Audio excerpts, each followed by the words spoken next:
Comenzamos a estudiar hoy el capítulo 29 del segundo libro de Crónicas. Y llegamos ahora al reinado de Ezequías. Y tenemos aquí uno de los 5 períodos de avivamiento que tuvo esta nación. Uno podría pensar que después del período de Acaz no habría ya ninguna esperanza para esta nación. Ellos habían perdido todo lo que tenían. Habían tenido que luchar en la guerra, habían sido traicionados, y uno pensaría que ya no habría ninguna esperanza o ayuda para ellos. Pues bien, Ezequías llegó al reino, y creemos que para un tiempo como este fue el elegido de Dios. Notemos pues el primer versículo de este capítulo 29 del segundo libro de Crónicas. Comenzó a reinar Ezequías siendo de 25 años, y reinó 29 años en Jerusalén. El nombre de su madre fue Abías, hija de Zacarías. Uno puede apreciar que su madre y su abuelo son mencionados aquí, pero no su padre. Su padre fue Acaz. Aparentemente él podía haber tenido una madre piadosa. Y aparentemente también él había tenido un abuelo que había sido piadoso y que había sido una influencia en este joven Ezequías. Y se nos dice ahora en el versículo 2, «E hizo lo recto ante los ojos de Jehová, conforme a todas las cosas que había hecho David su padre». Ya habíamos hablado antes de este rey cuando estábamos estudiando allá el segundo libro de Reyes, y leímos en esa oportunidad, en el capítulo 18, versículo 5 del segundo libro de Reyes, que en Jehová Dios de Israel puso su esperanza, ni después ni antes de él hubo otro como él entre todos los reyes de Judá. Aquí tenemos un hombre que es sobresaliente. Cuando uno comienza con David y lee la lista de los 20 reyes que le siguieron, bueno, podemos decir 21 con el rey Salomón, entre aquellos que siguieron a David en el trono, no hubo ni siquiera uno entre ellos que fuera igual a Ezequías. Él es el más destacado de todos, y entre los reyes había habido grandes hombres, hombres que se volvieron a Dios. Este hombre Ezequías trajo, creemos nosotros, probablemente uno de los avivamientos más grandes. Lo leímos allá en el segundo libro de los Reyes, y lo tenemos nuevamente aquí en el segundo libro de Crónicas, en este capítulo 29, y lo seguiremos viendo en los próximos capítulos hasta los últimos versículos del capítulo 32. Todo esto acerca de Ezequías. Hemos dicho anteriormente que el libro de Crónicas es el punto de vista de Dios, en lo que Dios tiene complacencia. Evidentemente Dios tomó mucha complacencia en Ezequías. Y cuando lleguemos al profeta Isaías, veremos que en el centro del libro de Isaías hay varios capítulos que son históricos y no proféticos. Y ellos tienen mucho que ver, ya se habrá dado cuenta, con Ezequías. En 3 diferentes ocasiones en la palabra de Dios se nos habla de este hombre. Y amigo oyente, él trajo un gran avivamiento y creemos que probablemente fue uno de los más grandes de todos. Y ellos habían tenido varios grandes avivamientos. Ahora hubo en los avivamientos que él tuvo un lado negativo. No se lo menciona en Crónicas por la sencilla razón de que aquí tenemos el punto de vista de Dios. Esto es verlo como Dios lo ve, y Dios está notando los lados positivos. Ahora, ¿cuál fue ese lado negativo? El lado negativo fue simplemente esto, que esta gente se había entregado a la idolatría. El templo había sido cerrado. Tenían allí la serpiente de bronce que Moisés había hecho y la guardaban allí. Ahora comenzaron a adorarla. Y ahora se nos dice en el segundo libro de Reyes, capítulo 18, versículo 4, Él quitó los lugares altos y quebró las imágenes, y cortó los símbolos de acera, e hizo pedazos la serpiente de bronce que había hecho Moisés, porque hasta entonces le quemaban incienso los hijos de Israel. La llamó Neustán. Y ahora, ¿qué quiere decir todo esto? Que era simplemente bronce, nada más. Así que lo primero que él hizo fue eso. Él quitó las cosas que eran piedra de tropiezo, porque eso que había sido en realidad la base de la salvación en una oportunidad, ahora se constituye en un objeto de adoración. Había llegado a ser un ídolo, una piedra de tropiezo para la gente. Era solamente bronce, eso era todo. Hay algunas personas en el día de hoy que adoran el símbolo de la cruz. Piensan que hay algún mérito en tener una cruz con ellos. Amigo oyente, no hay ningún mérito en la cruz. Aun si usted pudiera tener la cruz original, no hay ningún mérito en ella, para nada. Este hombre que tenemos ante nosotros, amigo oyente, era un gran hombre de Dios. Si uno quisiera, podría adorar aún en la cocina. Uno puede hasta adorar el grifo de la cocina porque nos da el agua. Uno podría adorar la ventana porque por ella entra la luz. Uno podría también adorar cualquier utensilio de la cocina, porque por medio de ellos uno puede hacer la comida. También uno podría adorar su automóvil, por ejemplo. Y quizá en el día de hoy hay muchas personas que en realidad están adorando el televisor. Ellos se inclinan ante él varias veces al día. Amigo oyente, permítanos decirle que no hay ningún mérito en los objetos. El mérito, por supuesto, está en Dios mismo, y eso es lo importante. Así que Ezequías quitó aquello que se había constituido en piedra de tropiezo para la gente, pero ahora hay algo que está en el lado positivo, y se lo menciona aquí en el versículo 3 de este capítulo 29 del segundo libro de Crónicas. Leamos este versículo 3. En el primer año de su reinado, en el mes primero, abrió las puertas de la casa de Jehová y las reparó. Ellos habían cerrado las puertas del templo porque nadie lo estaba usando. Acaz fue quien lo cerró. Pero ahora Ezequías lo abre por primera vez en un largo periodo de tiempo. Él comienza a hacer una limpieza de todo. Prosigamos ahora con los versículos 4 y 5. E hizo venir a los sacerdotes y levitas, y los reunió en la plaza oriental. Y les dijo, Oídme, levitas, santificaos ahora, y santificad la casa de Jehová, el Dios de vuestros padres, y sacad del santuario la inmundicia. Créanos, amigo oyente, que esa era una buena y necesaria limpieza. Tenían que regresar a vivir en santidad, en honestidad, en integridad. Eso era algo que hacía mucha falta. Y podemos notar aquí varias cosas. Hubo confesión. Leamos los versículos 6 y 7. Porque nuestros padres se han rebelado y han hecho lo malo ante los ojos de Jehová nuestro Dios, porque le dejaron y apartaron sus rostros del tabernáculo de Jehová y le volvieron las espaldas. Y aún cerraron las puertas del pórtico y apagaron las lámparas. No quemaron incienso, ni sacrificaron holocausto en el santuario al Dios de Israel. ¿Ya ve usted? Ellos habían abandonado a Dios completamente. Ahora notemos lo que este rey Ezequías hace. Pasemos al versículo 20 ahora. Y levantándose de mañana, el rey Ezequías reunió los principales de la ciudad y subió a la casa de Jehová.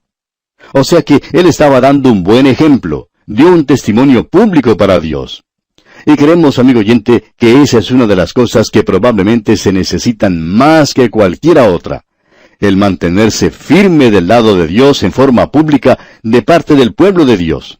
Necesitamos hacer eso en la oficina donde uno trabaje, en el taller o en la fábrica donde uno trabaja, en las reuniones sociales. Necesitamos hoy mantenernos firmes por Dios y para Dios. En un momento hablaremos sobre un movimiento espiritual que tuvo lugar hace algún tiempo. Nos hemos visto sorprendidos por él y quisiéramos hablar de él.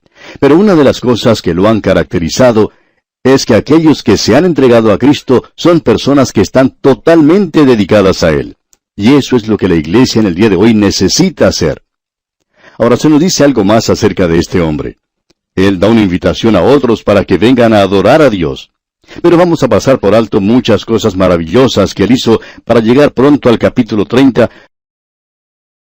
donde vamos a leer y el versículo 1 que dice, envió después Ezequías por todo Israel y Judá, y escribió cartas a Efraín y a Manasés, para que viniesen a Jerusalén, a la casa de Jehová, para celebrar la Pascua a Jehová, Dios de Israel.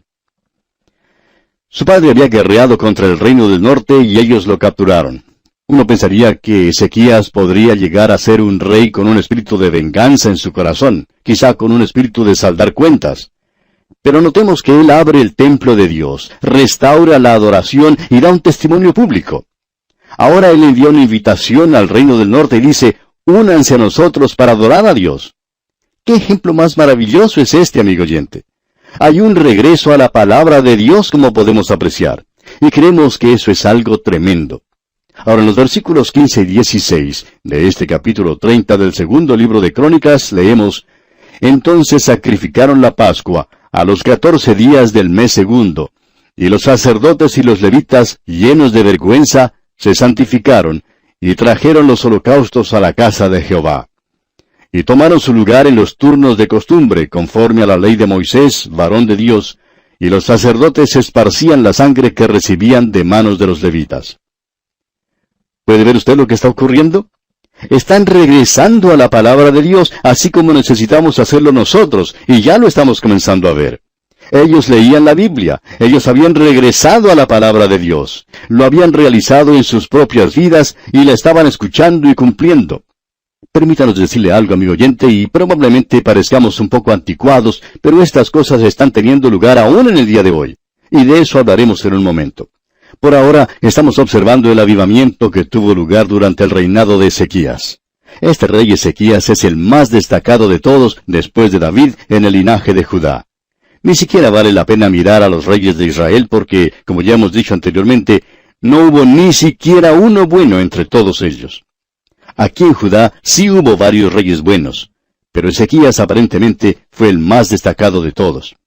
Hemos visto, por ejemplo, que él fue un rey que confió en el Señor y que comenzó a actuar inmediatamente porque cuando llegó al trono, el reino del sur estaba en muy malas condiciones. Su padre Acaz había apartado de Dios a su pueblo de una manera total, y ellos estaban ahora con grandes problemas. Había mucha pobreza en esa tierra, había mucha necesidad, muchas personas necesitadas, por causa de las constantes guerras que habían tenido lugar.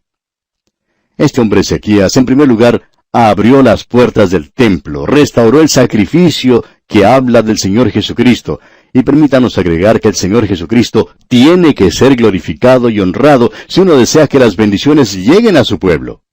Ezequías mismo tomó parte en esta reforma. Él fue al templo, dando así un buen ejemplo. Él llevó a todos los gobernantes de la ciudad con él, y juntos fueron a la casa de Jehová. Ahora en el capítulo 30, como vimos en el versículo 1, él envió invitaciones a sus enemigos. El reino del norte no había sido muy amigable con ellos. Su padre Acaz había luchado contra ellos. Ezequías, pues, les envía una invitación para que vengan y adoren para celebrar juntos la Pascua. Ahora están volviendo a la palabra de Dios. Todo lo que esto quiere decir, amigo oyente, es que ante nosotros tenemos a un hombre muy destacado. Y ese hombre, por supuesto, es Ezequías. Y aquí estamos tratando con las cosas que él hizo. Y quisiéramos ahora que usted notara algo incidental por un momento, y luego quisiéramos decir dos cosas en cuanto a este hombre que son muy destacadas. Y entonces hablaremos de un avivamiento en nuestros días y las posibilidades de tal avivamiento. Usted puede notar en el versículo 17 de este capítulo 30 del segundo libro de Crónicas que se habla sobre la Pascua. Los sacerdotes habían esparcido la sangre en el lugar santísimo, y leemos en los versículos 17 y 18, porque había muchos en la congregación que no estaban santificados, y por eso los levitas sacrificaban la Pascua por todos los que no se habían purificado, para santificarlos a Jehová. Porque una gran multitud del pueblo de Efraín y Manasés y de Isaacar y Zabulón no se habían purificado, y comieron la Pascua no conforme a lo que está escrito. Mas Ezequías oró por ellos diciendo, Jehová, que es bueno, sea propicio a todo aquel que ha preparado su corazón para buscar a Dios. Amigo oyente, creemos que esta es una de las cosas más hermosas que hizo este rey. Él motivó el retorno de su pueblo a Dios y a la palabra de Dios. Y luego envió estas invitaciones que mencionamos. Y desde el reino del norte, muchos llegaron a Jerusalén, muchas personas de diferentes tribus para adorar. Ese gesto fue maravilloso. Pero usted puede apreciar que esta gente no había tenido la palabra de Dios en toda su vida. Ellos habían estado viviendo en el reino del norte, en un lugar de idolatría, y sin embargo, ellos tenían un hambre, un deseo de servir a Dios y obedecerle. Ellos pues llegaron y se suponía que tenían que haber sido purificados, tendrían que haber preparado sus corazones para la Pascua, pero ellos no habían sido santificados.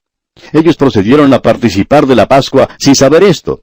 Se lo informaron a Ezequías, y él entonces oró por ellos y dijo, Jehová, que es bueno, sea propicio a todo aquel que ha preparado su corazón para buscar a Dios. ¿No es esto hermoso, amigo oyente, lo que él hizo? Ellos habían obrado así a causa de su ignorancia. Y luego él continúa su oración en los versículos 19 y 20 de este capítulo 30 del segundo libro de Crónicas, y dice, a Jehová el Dios de sus padres, aunque no esté purificado según los ritos de purificación del santuario. Y oyó Jehová a Ezequías, y sanó al pueblo. ¿No es esto algo maravilloso también? ¿No le parece a usted hermoso, amigo oyente? Revela que el formalismo y las ceremonias no son las cosas de importancia. Lo que sí tiene valor es la condición del corazón de la gente. ¡Qué cosa más maravillosa, más gloriosa la que tenemos ante nosotros! Quisiéramos, amigo oyente, que usted observe a este hombre, porque hallamos que él salió y destruyó los ídolos. Su padre Acaz había traído la idolatría y había ídolos por todas partes.